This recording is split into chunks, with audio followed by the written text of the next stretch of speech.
আঞ্চলিকৰ প্ৰতিটো চুকে কোণে আমি ইতিমধ্যে গম পাইছোঁ যে অবৈধ জোৱাৰ পৰা আৰম্ভ কৰি ড্ৰাগছ মদ বাল্য বিবাহ এইবিলাক যিসমূহ অসামাজিক কাম আছে এইবিলাক সংঘটিত হৈ আছে। আমি ইতিমধ্যে বঙামৰা আৰক্ষী চকীৰ ভাৰপ্ৰাপ্ত প্ৰভাৰী বিষয়া মহোদয়ৰ লগত আমি কথা পাতিছোঁ।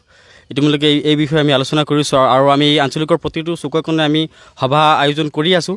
স্থানীয় ৰাইজ, মছজিদ, মাদ্ৰাছা কমিটি তেওঁলোকৰ লগত আলোচনা কৰি আমি সভা সমিতি লগত আলোচনা কৰি আমি অনুষ্ঠান কৰি আছোঁ। যিকোনো প্ৰকাৰে আমাৰ সমাজৰ পৰা অসামাজিক কাৰ্যকলাপ বন্ধ হ'বই লাগিব, এয়া আমচুৰ স্পষ্ট দাবী। আৰু যিসকল আমি সেইসকল ব্যক্তিক সকীয়াই দিব বিচাৰিছোঁ, যিসকল ব্যক্তিয়ে নেকি আচলতে দুটকাৰ লোভত এওঁলোকক ৰক্ষণাবেক্ষণ দি আছে।